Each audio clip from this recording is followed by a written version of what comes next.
Querida comunidad de En Volá, bienvenidos a este primer episodio de Cana Mundi, una radiografía a la regulación mundial del cannabis, en este capítulo 1, Florida.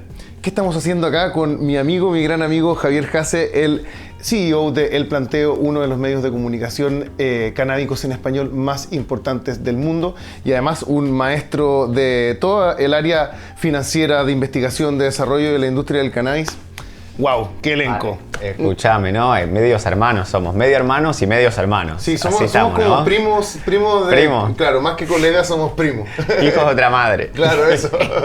Buenísimo. ¿Qué estamos haciendo acá, Javier, amigo mío? Y bueno, estamos arrancando este programa nuevo, Cana Mundi, donde vamos a estar mirando y evaluando distintos mercados de cannabis legal realmente significativos, relevantes, como obviamente hoy arrancamos con Florida en Estados Unidos, pero vamos a estar hablando de México en otros episodios, vamos a estar hablando de Argentina, de Chile, de Colombia, de Panamá, por supuesto. Así que bueno, eso, y tenemos una invitada de lujo para comenzar esta serie. Noemí Pérez está con nosotros, nuestra experta en regulación en Florida. Ella trabaja en la industria hace mucho y además estás en el lado de, tengo entendido que vamos a hablar de eso después, de la producción de eventos canábicos, que tiene una relevancia muy importante, sobre todo para el tema de cómo se configura nuevamente esta industria, que necesita un blanqueamiento de pacientes, de un levantamiento de estigmas. Así que, Noemí, muchas gracias por estar aquí. Muchas gracias a ustedes por invitarme y ser la primera en este fabuloso y mucho éxito en esta. Muchas gracias. Pues mira, sí, soy productora de eventos, me convertí en productora de eventos sin querer, realmente estoy en el lado educativo de la industria del cannabis, y los eventos son parte de ese embullo que nosotros vamos haciendo por todos lados para atraer a la gente a unirse a la industria, ¿no? Tenemos escuelas, certificamos desde pacientes hasta médicos, pero los eventos definitivamente llevan a lo que es el cannabis al mainstream. Así que sí, te hago de todo un poco, educación 100%. Buenísimo. La gente va en manada cuando uno anuncia en cualquier lado vamos a hacer este evento de cannabis, no solo la gente de la industria, ¿no? Sino que muchísima gente que está interesada en meterse en la industria o simplemente curiosa respecto de lo que es el cannabis, la planta, el potencial tanto medicinal y terapéutico como económico y financiero. De repente todo el mundo quiere saber, todo el mundo quiere aprender, y bueno, ¿no? Ahí es donde... Bueno, y escogimos también Florida, además de esta extraña reunión, esta extraña coincidencia, porque claro, en pocos días tiene lugar la Benzinga Cannabis Conference, uno de los eventos más importantes para este lado de la industria y por lo tanto uno de los eventos relevantes a nivel financiero que existe durante el año de nuestro año canábico. Y queríamos hablar contigo porque tenemos muchas preguntas sobre este mercado. Nosotros tenemos una perspectiva de él. Javier también lo conoce un poco en profundidad, hicimos nuestra investigación. Pero, ¿qué sabemos de Florida hoy, Javier Jase? ¿Qué sabes tú de este mercado canábico, de esta industria? Creo que eso es lo que nos va a contar un poco Noemí ahora, pero digo, para darle un poco de contexto, ¿por qué estamos hablando de Florida? ¿Por qué debería interesarle a la gente, al público latino? Digo, también... es un mercado que de por sí es uno de los de crecimiento más veloz en Estados Unidos. Es un mercado que ya de por sí vende alrededor de 1.300 millones de dólares hay de ventas anuales de cannabis legal, y es un mercado que está creciendo muy muy rápido, ¿no? Entonces se abren muchísimas oportunidades y también nos sirve como referencia para marcos regulatorios en el resto de América Latina, ¿no? Pero me parece que es importantísimo siempre mirar hacia mercados más desarrollados para tomar lo que se hizo bien y mejorar lo que se hizo mal. Absolutamente, ¿no? se puede aprender mucho. Claro, cuando digo más desarrollado, digo, no es que en países como Argentina, Chile, Colombia no haya sistemas de cannabis medicinal, pero definitivamente no está tan desarrollado el mercado en sí. No es, acá en Florida es bastante común, si uno tiene una tarjeta de cannabis medicinal, entrar a un local, a un negocio y comprar cannabis legalmente, ¿no? Eso no es tan común todavía en los países latinoamericanos, donde los sistemas son un poco más complejos. Uno tiene que conocer o hacer autocultivo o acceder a productos importados a través de una farmacia o formulaciones magistrales. No existe eso que se ve acá y que se ve en gran parte de Estados Unidos, de los famosos dispensarios, que digo, dar un poco de referencia de lo que es un dispensario, es un local como si fuera una licorería, pero de cannabis, parece ¿no? una farmacia homeopática. Tal cual. De Argentina, claro que sí. Tal cual, como una farmacia homeopática, parece. Oye, Noemí, ¿y cuál es tu resumen en el fondo desde lo que te ha tocado a ti ver de la regulación del cannabis en Florida? Si tuvieses que contarle a nuestra comunidad. Pues mira, en Florida en el 2016 71% de la población votó a favor del programa de cannabis medicinal. Así que quiere decir, 70 y pico % de una población es bastante, ¿no? Que estaban todos a favor. Y siendo un estado que no es particularmente progresista, es un estado que tiende a votar republicano, es bastante sorprendente y también muestra un poco cuán no partidario es el tema del cannabis o cuánto atraviesa las líneas partidarias, ¿no? Es una cuestión es una cuestión humana, de salud y económica. Es que sentirse mejor no tiene partido político. Eso no hay forma. Claro. Pues te voy a contar un poquito lo que pasó acá y ahí vamos a entrar en lo que haríamos diferente, que creo es lo que vamos a discutir el día de hoy. Sí se otorgaron 22 licencias, particularmente en la Florida se otorgaron de forma vertical. Es decir, que el que cultiva tiene que manufacturar, tiene que transportar y tiene que dispensar. ¿Okay?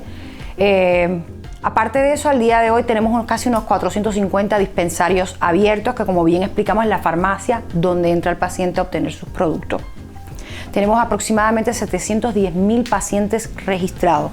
La cantidad de dispensarios va directamente relacionada. Cuando sube la cantidad de pacientes, otorga más licencias de dispensario a las mismas 22 licencias que están participando. Tenemos unos 2.500 médicos que están recomendando cannabis medicinal a sus pacientes en formato de oficina o dentro de sus consultorios. Para convertirte en un médico que recomienda cannabis medicinal, tienes que hacer un curso del Estado, que son unas 4 horas, es más marco regulatorio que medicina, lo traigo adrede del tema. Así que es muy regulatorio todo el curso que se le da a los médicos. Fíjate la disparidad, ¿no? 2.500 médicos han certificado 710,000 pacientes. Claro, se pone años. complicado eso porque se genera un cuello de botella importante y se restringe. ¿Cómo está funcionando esa relación entre pacientes, doctores y acceso real y efectivo al cannabis?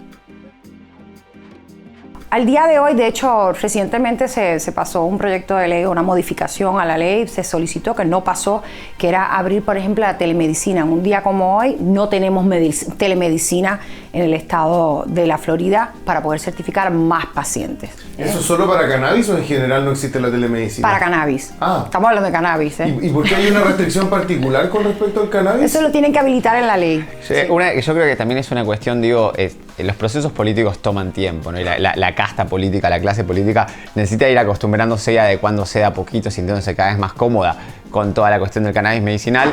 Lo que ocurre acá es que la telemedicina se tiene el temor de que genere irregularidades, ¿no? Quieren que la gente todavía vaya con un médico en persona y que este médico vaya a certificar de forma presencial, ¿no? Es algo que de a poco va cambiando y que en muchos otros estados, en Estados Unidos, sí existe la opción de la telemedicina, que además de ampliar el acceso por una cuestión de que es más fácil acceder al turno, también es mucho más económico. La telemedicina tiene precios considerablemente más bajos que la medicina presencial. Y en Estados Unidos sabemos, y para quienes no saben, la medicina es algo carísimo. Carísimo, es un negocio. Es un gran negocio. No se lo considera un derecho, se lo considera un privilegio. Es terrible lo que han hecho.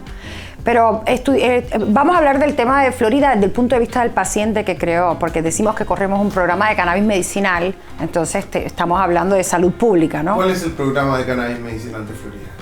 El que está habilitado hoy, que tiene sus 500 dispensarios. Claro.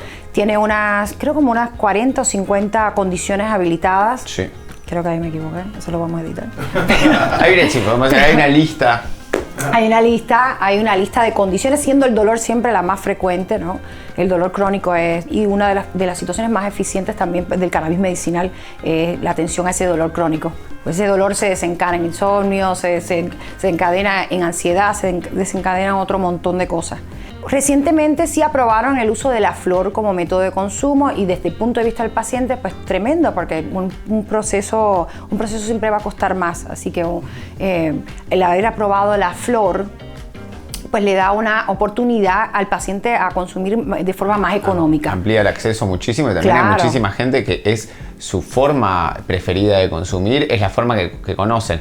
No necesariamente es la más sana, por ejemplo, fumar, pero de todos modos hay algo también del componente de familiaridad, ¿no? Que no es lo mismo para la gente decirle comete una gomita. Hay gente, un gummy por ahí para un adulto resulta raro, no todo el mundo está acostumbrado a las tinturas. Igual qué velocidad agarró el gummy, ¿eh? Sí, los edibles. Como ahora ya mismo te ponen la aspirina con gummy, porque ahora todos te lo ponen en gummy. Qué increíble cómo ha crecido ese lado de la industria. Los edibles están súper de moda ahora y han tomado, son el segundo más consumido. Son el segundo más consumido. Pero según toda la data que tenemos de mercado hoy día por algunas instituciones que están levantando un poco la data comercial, entendemos que las flores es el mecanismo preferido de consumo por lejos hoy día, ¿cierto? Después están edibles, bastante más lejos, y luego extracciones y otros mecanismos ocupan un lugar muy muy lejano en esa escala, ¿no? Sí, eso se repite acá en Florida, me imagino. Sí, esos dos lugares. Y la flor, no solamente por la familiaridad, que eso yo nunca lo había pensado, tienes mucha razón, pero también por la parte económica.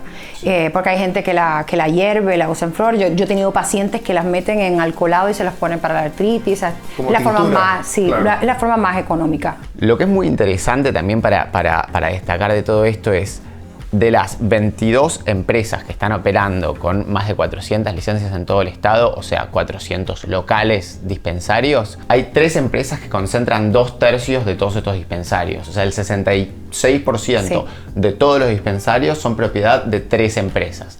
Entonces, hay en cierto modo un oligopolio también, nuevamente, y estas empresas rara vez ofrecen en su dispensario productos de otras empresas. Entonces, eso es lo que justamente también porque se entregaron estas licencias con esa estructura de integración vertical, que es distinto a lo que pasó en Nevada, por ejemplo, en que se exigió que se separaran. De hecho, esa solicitud requería que tú tuvieras 30 años de cultivo, es decir, que tengas una finca de landscaping o de cultivo. Claro, inmediatamente excluye un montón de otras personas. O sea, todo el mundo. Y desde lo económico y financiero también, digo, porque ya la licencia es cara y difícil de acceder, pero además uno tiene que tener la integración a lo largo de toda la cadena productiva, y eso hace que cualquier persona que no tenga para arrancar un negocio 10, 15, 20 millones de dólares no pueda ni pensar en arrancar un negocio. Es como, disculpen, quedaron fuera de la industria del cannabis en Florida. Claro. Bueno, no, claro que no, porque la industria del cannabis no está compuesta solamente de la gente que toca la planta. Exacto, Tenemos montones de personas que le dan servicio a la industria del cannabis y nunca tocaron la planta ni la vieron pasar por sus manos. Digo, ¿no? Acá, caso en volada, caso del planteo. Claro, nosotros somos ese caso que haces vos. O sea, ustedes no cultivan cannabis en Chile para vender en Chile, ahora tienen un montón de productos de medios. Tienen un presidente ahora un poco más flexible. Claro. Es verdad. Sí. No, pero claro, está todo el repositorio, que se conoce, que es todo aquello que es anexo a una industria, que son productos, servicios, marcas. No es menor. Guardias de seguridad, la empleabilidad es gigantesca. Sí, compañías de transporte. Uniforme, imprenta.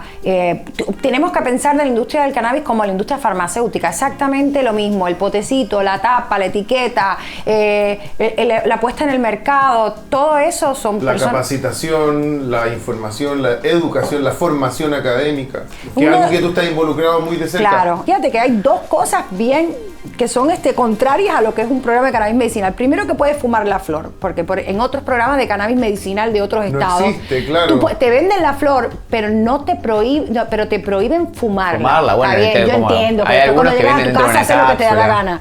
Pero la ley te lo prohíbe, porque sabemos que pues la combustión no es amigo del paciente, ¿no?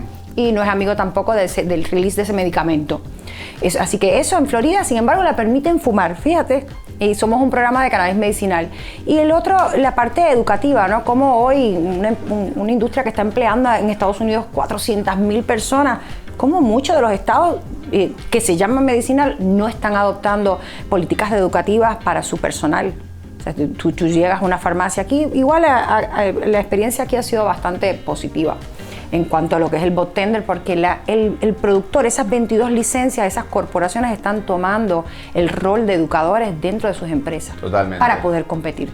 Absolutamente. O sea, formar y educar es parte de lo que ha tenido que hacer basalmente esta naciente industria del cannabis, porque si no, no podemos tocar a nuestra comunidad, no podemos acercarnos a una comunidad que realmente no sabe lo que está viendo, porque siempre la cultura canábica tuvo otra configuración que es totalmente distinta a esta. Entonces, es muy interesante ver cómo las empresas toman también el rol de entidades formativas.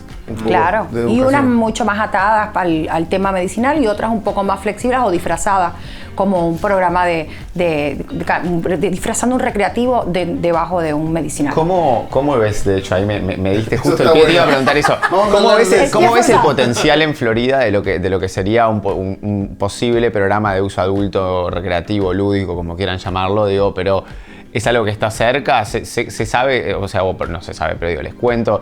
Hay muchas jurisdicciones que han despenalizado la tenencia simple, pero por otro lado, Florida sigue siendo uno de los pocos estados, bueno, menos de 20 estados hoy en día en Estados Unidos, que todavía tienen penas que incluyen la cárcel para tenencia de cannabis, ¿no? Obviamente, después va jurisdicción por jurisdicción dentro del Estado, pero no parece haber demasiado ímpetu, demasiada intención desde la clase política para regular lo que es uso adulto. ¿Vos lo ves? Yo creo que el mercado de cannabis de Florida, eso mismo de que habilitaron el uso de la flor, fue una forma de disfrazar un uso adulto, ¿no? Le decimos recreacional, se le dice en la calle, acá le decimos uso adulto los que queremos el proper con el tema.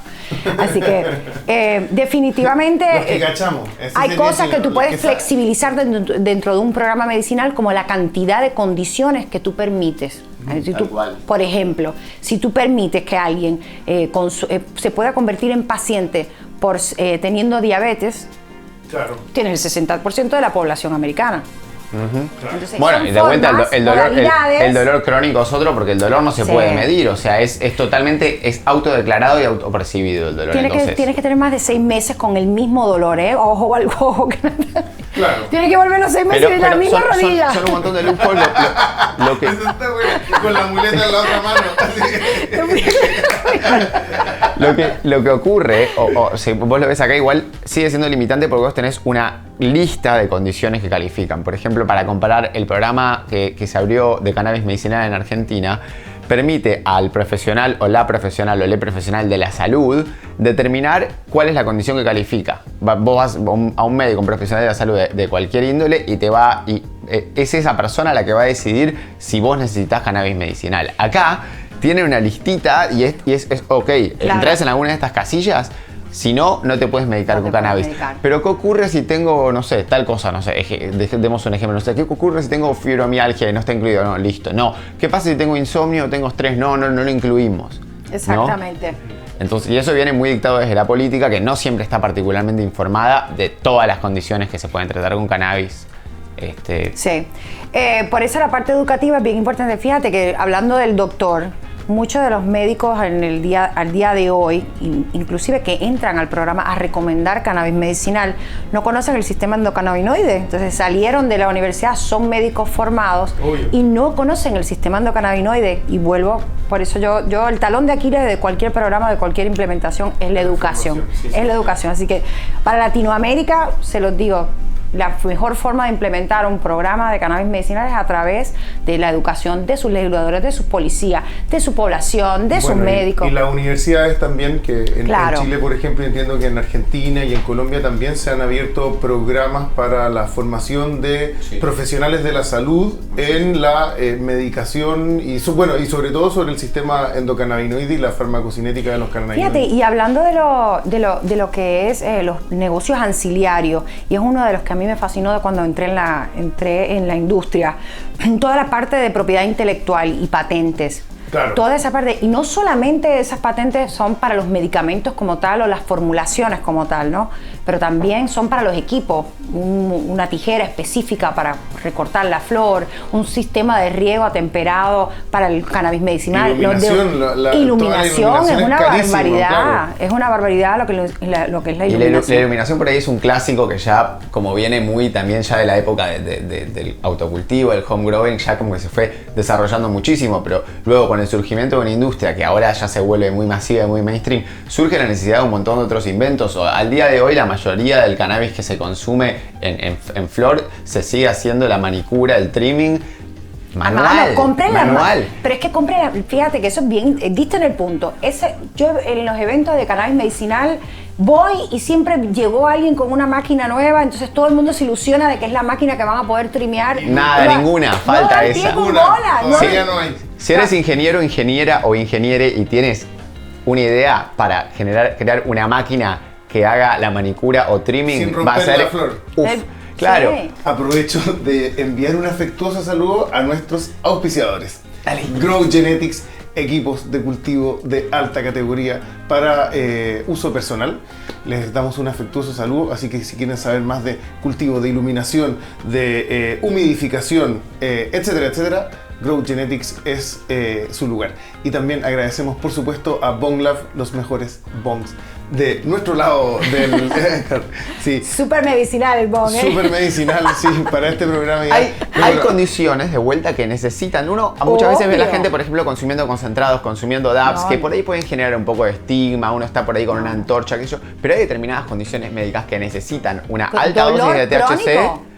y un delivery rapidísimo. Sí, y dolor crónico. la biodisponibilidad del cannabis consumido por ingesta oral, claro, es mucho más lento. tarda más, incluso cuando se le hacen todo tipo de procesos de nanoencapsulado, de emulsificación, de lo que sea, tardan igual 15 minutos. Y en los reportes de pacientes de la experiencia también es muy distinto la versión dolor edible de dolor fumado, cómo funciona en la calma. ¿No? Nosotros le explicamos a los pacientes en nuestros foros que muchos de los pacientes, como te dije al principio, no pueden dormir, ¿no? Los levanta el dolor. Claro. Así que vaporizan, voy a sacar la combustión, porque estamos hablando de medicinal, vaporizan se comen su comestible, que a veces tarda casi 2 horas en tomar efecto, Claro. así que vaporizan para poder dormir y cuando el comestible kicks in o le pega, están dormidos y le atiende el dolor y les permiten dormir la noche entera. Así que sí, soy súper pro que ese es el método de consumo que tiene más eficiencia, la gente con ansiedad. Y los programas medicinales suelen no considerar eso mucho. Entonces, en muchos dispensarios en estados como Florida, donde se ha regulado solo cannabis medicinal, los dispensarios suelen evitar la venta de estos productos repositorios o cualquier cosa que incluya combustión. En general, pero eso es una curatoría interna, ellos no tienen restricciones, entiendo yo. A veces le ponen ¿no? restricciones, de hecho a veces tienes restricciones hasta en el nivel de calor en que puedes quemar la flor, tienes lugares bastante sofisticados, sí, porque los terpenos... ¿Eso acá en Florida? ¿Cómo? No, acá en Florida no hay es otros estados donde, pero por sí te ejemplo, controlan hay- el THC, el nivel de THC te lo controlan y eso estuvo ahora en debate recientemente, cuánto THC, todo escrito, la verdad que mi crítica más grande es que está todo escrito por gente que no son No parte sabe, del programa. claro. Se está regulando el THC a un paciente que tiene PTSD, o ¿cómo se dice PTSD en español? Síndrome de Ya estrés hablo postraumático. Está Ahí perfecto, muy canamundi tu Spanglish. Para eso Gracias por eso. Así. Oye, Así que- y dejando un poco el programa medicinal, también vemos que hay una configuración distinta del mercado más oficial del uso adulto. Se venden flores en Florida. Hay Se un venden tipo flores. de flores. ¿Qué se vende? ¿Qué es eso que se vende en Miami hoy día Ok, no ahí medicinal? sí. Les voy a contar acá un poquito una historia. Le digo, hay una cosa que está ocurriendo en Estados Unidos que son obviamente reyes del loophole de Oye, aquella... son unos maestros. Exacto. Acá son genios. Zona ¿Cómo gris. se meten por el gris? Exactamente, ahí el agujerito por donde cabe un alfiler, ahí le encuentran y pasan por ese Claro. agujerito. Resulta que en 2018 lo que es el Farm Bill legaliza el buenísimo cultivo punto. de cáñamo. Es como ¿no? un partido de fútbol, pero el penal lo tiene un golfista. Exacto. Entonces se permite el cultivo de cáñamo con un límite muy bajo de THC. Claro. Hay un químico dentro de la planta de cannabis que es el delta 8 THC que está en muy bajas concentraciones. Entonces, Pero tiene el efecto. exacto, tiene el efecto. Entonces, la planta en sí, al plantarse, como tiene menos 1% de THC y tiene una pequeña proporción de delta 8 THC, la planta en sí es legal producirla. Lo que hacen entonces es, a través de un proceso químico de extracción y de aislado del delta 8 THC, extraen esta materia, este compuesto químico que tiene los efectos intoxicantes o psicotrópicos similares a los del THC que nosotros conocemos, que es por ahí el Delta 9. El rico. Exactamente. Y luego, para ponerlo en términos simples, lo que agarran es otra flor con menos de 1% de THC, que es flor de hemp o flor de cáñamo, y le ponen encima este concentrado de Delta 8 THC. Está buenísimo. Entonces, encontraron la forma legal de venderte algo que intoxica, pero que no es considerado exactamente, claro, que no... Pero que está fuera de regulación realmente. Sí, es porque Y algunos pacientes lo necesitan, ojo que algunos pacientes necesitan altos niveles de THC, no es que no... Sí, claro, pero el Delta eso... 8 es otra cosa, eso es lo que tiene. Yo digo, habiéndolo probado, no me parece un producto porque, realmente... Claro, y ahora ya no estamos hablando de pacientes porque ellos realmente pueden ir al dispensario en teoría, ¿no? Claro, Sí. eso... Bueno, Esa es la teoría. Nosotros, como le decimos en la calle, el cáñamo y el Delta 8 le está dando mano y muñeca al programa de cannabis medicinal. Le está dando duro porque, como bien comentó él, pues no tienes que ir al médico, no tienes que sacar una tarjeta que tienes que estar renovando, obvio, y estás recibiendo el mismo efecto. Llegas aquí de turista y de repente decís, uy, no tengo cannabis y no querés exponerte a buscar y lo compras a la gasolinera. Y vas a la gasolinera, compras un Delta 8. Eso, lo venden en la bomba de y te benzina, salva. en la gasolinera, acá, Ahora, en cualquier parte. Ahora, informativo, a todo, porque obviamente como estamos en un gris, hay un gris muy grande, como bien dijo Javier, en el 2018 se aprueba en el Farm Bill lo que es el cáñamo industrial, y para sustituirlo a la producción que se importaba mucho de China, ¿no? Y Florida entregó lo que se llama su plan de estado y hoy se cultiva en Florida el cáñamo. Y ahí es donde también tenemos una oportunidad para todo el mundo. Es un programa mucho más socializado que cuesta $600 sacar una licencia como mucho. La parte de cultivo, si es cultivo únicamente, es gratis, la aplicación es muy sencilla. Tú también puedes venir y aplicar. Lo que necesitas es abrir una corporación acá en el estado de la Florida y cumplir con lo que es el es parte de la plan. industria del cannabis, digo, Y puede entonces ser el puedes hacer cáñamo. Delta 8 y Delta 9. Puedes hacer el Delta 8 o puedes hacer otros productos puedes tipo exportar. semillas para comestibles, puedes producir aceites, puedes producir te helados. gustó esa, ¿Te gustó? Interesante, claro. Y Florida hoy día está exportando hemp nomás, solo cáñamo, ¿no? Cáñamo, hemp Claro. es cáñamo, es Sí, lo sí, mismo, sí. ¿no? Pero- Y como bien estaba diciendo Javier, es fascinante lo que está pasando porque hoy puedes enviar cáñamo por correo, En todo el país. pero entonces el correo no tiene la máquina para saber si esa moña que mandaste, moña le decimos nosotros, pero flor, si esa flor que enviaste por correo tiene menos de 0.03% THC o no. Claro. O sea que salió la regulación, se federalizó, pero tú pasas por aduana, por la aduana cuando estás pasando por el aeropuerto y el señor te saca el vape y te dice, ¿y esto? Cáñamo. A mí me ha pasado de llegar a un aeropuerto en Boston que No tiene la tecnología para... que es totalmente legal en Boston, en Massachusetts, es el mercado de uso adultos legal, y llegué al aeropuerto con unos palitos de una maquinita que hace como calienta el cannabis sin combustionarlo, pero son unos palitos similares a licuos que llaman Omura y son de está hemp. Buenísimo de eso. Y son Está buenísimo, de Omura, hemp. ¿no? Es como un sirope de eso. Exacto. Uy. No, y son de hemp. Entonces, es interesante porque aunque es cáñamo, yo llegué al aeropuerto y les declaré y les dije, traigo esto que es de cáñamo. Voluntariamente. Y no, claro, para que no lo vieran luego y pensaran, hey, este está llevando marihuana, THC. Entonces les avisé, pero no sabían, y yo les decía cáñamo, hemp, y no sabían, no entendían. Viene Educación, un guardia, volvemos dos al guardias, tema de 5 la diarias, educación. hasta que llegamos Implementaste. al jefe que bajó. Finalmente, después de media hora me dice, le estoy explicando lo que es y me dice, CBD. Hubieras arrancado por ahí y le digo, Claro. pero te estoy diciendo que es El cáñamo, no nombre es que le CBD. En este caso, o sea, tiene CBD, pero no es solo CBD.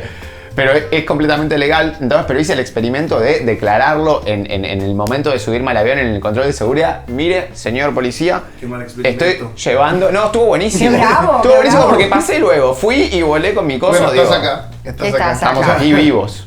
Sí. Sanos y salvos. Así que volvemos al tema de la educación, es muy importante. Imagínate, tienes todos esos oficiales en aeropuertos, en el correo, los tienes en todos lados y no tienen una formación para saber qué es una cosa u otra. Sí, sobre todo también para un público que ya ha peleado con estigmas. Justamente este chiste que estamos haciendo es porque yo jamás declararía nada.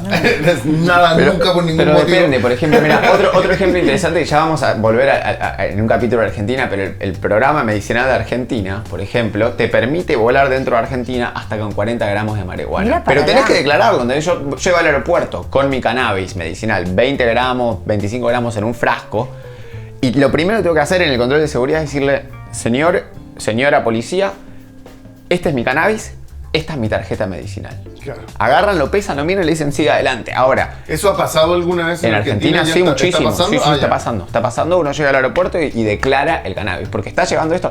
Pero es algo común, digo, es una práctica común como declarar otros bienes. Es algo que te preguntan a menudo en el aeropuerto. ¿Usted trae algo para declarar? Y ahora la respuesta de esto es: sí, traigo algo para declarar. Esto.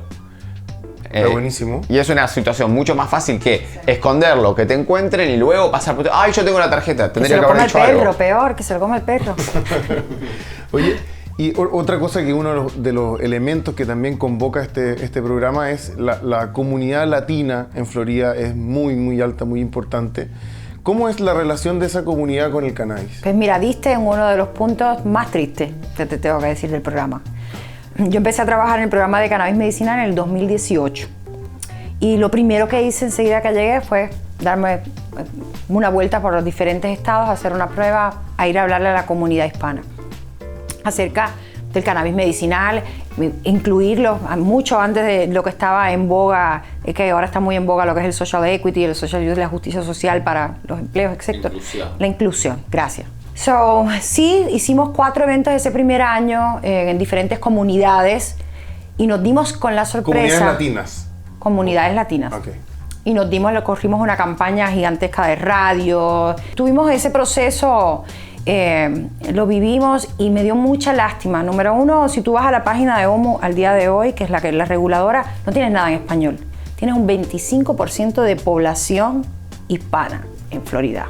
No sé, es que el número debe ser mayor hoy, ¿eh? Sí. Pero tiene 25%. Entonces tienes un programa salubrista que el cual no tiene, yo no sé, mi abuela vivió aquí 30 años y no hablaba decía 1, 2, 3 y Publix, no decía más nada. Así que, y como ella, y era por la Loto. Y como ella hay muchos, pero muchísima gente que no habla inglés. Que no habla inglés. O que no se siente cómoda. Incluso la gente que habla perfecto inglés, hay muchísimos estudios hechos de que prefieren igual consumir la información en español, en su idioma nativo, porque lo entienden un poco más. Sí. Incluso cuando es totalmente bilingüe la gente, hay una cuestión de identificación, de cercanía identitaria. Claro. O sea, cuando no tienes información de un programa en español, la verdad que me dio mucha tristeza, ¿eh? Y además existe también un tema cultural, que nosotros los latinos venimos también de una ascendencia un poco más conservadora. Entonces, Florida es muy conservador. Eso también rescaté de esos eventos. Y Florida latina es muy conservadora, ¿no? Sí. Por lo tanto, también está y el como americano también. Los papás latinos tienen un estigma tremendo con respecto a cómo se van a criar sus hijos en materia de uso de cannabis. También me imagino que eso habrá afectado, ¿no? Pues te afecta en todos lados. Te afecta desde el otorgamiento de las licencias como negocio a la comunidad latina al no estar informada. Te afecta a tu cuerpo médico. Que decide estudiar en español, te afecta a tu paciente y te roba todos los empleos. Oye, no sé si la palabra roba es la que tenía que usar, pero... Ya quedó. No. No, pero es así, se pierde. Es una oportunidad perdida. O sea, claro. No pretendemos. A mí me llamó mucho la atención y me dio tristeza. De verdad, que ver que somos tan presentes, estamos tan presentes en los Estados Unidos, pero a la misma vez... Yo la verdad que nunca lo había vivido, es la primera vez. Yo estudié en los Estados Unidos y la verdad que nunca sentí ninguna diferencia. Es verdad que yo era nena y que con las nenas son mucho más flexibles. Pero definitivamente me chocó mucho, ¿eh? Me chocó muchísimo el que no... Y bueno, con el tiempo y la federalización, que sabemos que estábamos hablando de qué va a pasar con Florida, eventualmente sí se van a abrir unas 19 licencias nuevas que van a estar otorgando, que debemos, pues los hispanos también participar de ellas, porque nosotros como pacientes también tenemos una genética diferente que se atiende con todos otros medicamentos diferentes, y la genética, o sea, nuestra genética, ¿no? Se atiende diferente. Así que con mucha ilusión de que sí, que empiecen los productores, muy buenos productores que tenemos a nivel mundial de nuestra comunidad, a atender a nuestros pacientes y a crear las etiquetas en español, a productos que rindan hacia nuestro mercado, que identifiquen nuestro mercado como el mercado de los 50 millones de habitantes que tiene Estados Unidos. Nadie ni lo está mirando. Claro, increíble. No lo están mirando. Y cuando en el 2016 yo empecé, le preguntaba a la gente, pero el mercado latino, pero el mercado de todo el mundo está tan avasallado con las ventas, que ni están haciendo segmentación de mercado. Así que ahí tenemos una oportunidad bien importante nosotros como latinos en liderar toda esa gestión, no solamente de cultivo, manufactura, pero también de lo que estábamos hablando de propiedad intelectual y medicamentos que se atemperen a nosotros, a los hispanos. Y me llama mucha gente y me pregunta ¿cómo puedo aplicar a las licencias de verticales? ¿Van a seguir siendo verticales aquí? Van a seguir siendo verticales. ¿Van a seguir siendo verticales? No siempre, pero por ahora. Digo, bueno, fue a corte, fue al Supremo. El Supremo decidió que era inconstitucional otorgar licencia. Cuando lo apelaron y lo perdieron. Así que vuelven, las 19 que vuelven vienen verticales. ¿Qué tenemos que estar mirando nosotros como comunidad hacia esas licencias? Pues tenemos que utilizar el modelo de la licencia a lo que le llaman los black farmers, ¿no? Aquí cuando los cítricos se volvió una industria tan importante, tuvimos algo muy similar que pasó, que las licencias para cultivo y todas estas cosas, los incentivos se le dieron a la comunidad anglosajona. Los afroamericanos o la comunidad afroamericana demandó al gobierno federal, ganó la demanda y aquí se convirtió en una jerga, ¿no? Los black farmers, hablas de ellos de esa forma y lo que estás incluyendo a toda la comunidad. Black farmers recientemente se le permitió sacar licencia vertical de cannabis medicinal. Lamentablemente sí se abrió la convocatoria, se abrió en noviembre y se cerró en enero, se otorgó en una semana en marzo o se recibieron las aplicaciones. Fue como quien dice algo... Y también creo que un poco como un gimmick político, como para mostrar que existe la voluntad de incluir. Otorgaron una. Claro, por eso existe la voluntad de incluir, pero luego lo que ocurre es que dicen, pero ustedes pueden aplicar, y es, pero me estás facilitando los recursos, porque si no tengo que salir a competir, tengo que salir encima. Y uno tiene que salir a competir con empresas que están valuadas en 10.000 millones de dólares. Digo, las empresas que hoy en día dominan el mercado en Florida son empresas de miles de millones de dólares cada una, todas cotizan en bolsa o son de propiedad, o sea, de capital cerrado, pero también valuadas en miles de millones de dólares. Es imposible entrar en esa competencia. Es incluso ¿Quiénes son los players más importantes hoy día de esta industria en California? En Florida. En Florida, perdón. Tenemos a Trulieve, que es el líder indisputado. Luego está Curaleaf, que es muy muy grande acá también. Y por cierto, Curaleaf es la empresa de cannabis más grande del mundo, luego de una compra reciente que hicieron en Europa. Y luego está Surterra, que ahora es Parallel, ¿no? Que fue fundada, por cierto, por la gente, por los descendientes de los que hacían los chicles Wrigley's. ¿Cuáles son eso? Una familia muy muy rica. Esa es la única de las tres que no cotiza en bolsa, pero porque tiene dueños muy muy ricos. Pero son las tres empresas de varios miles de millones de dólares de evaluación cada una, generan cientos de millones de dólares por año en ventas y entre las tres tienen un oligopolio de facto donde acaparan un 66% del mercado.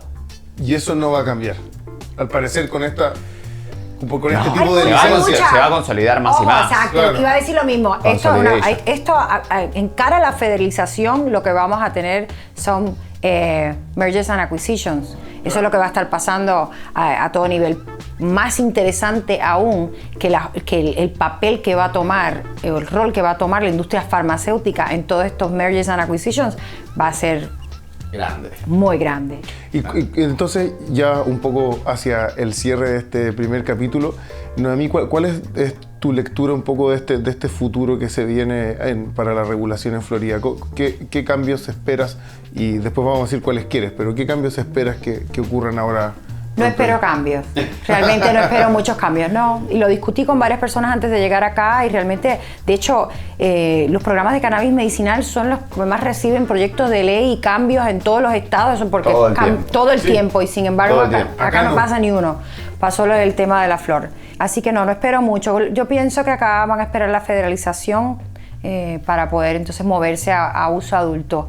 Y no va a desaparecer el programa medicinal, porque usualmente el uso adulto viene con unos impuestos bastante altos, y entonces cuando se federalice el programa medicinal pasa a ser sin taxes y cubierto por obra social. Y es importante también destacar del programa de Florida, digo, dado que le señalamos tantas falencias, uno que está bueno es que el programa actual tiene impuestos bajos. Sí.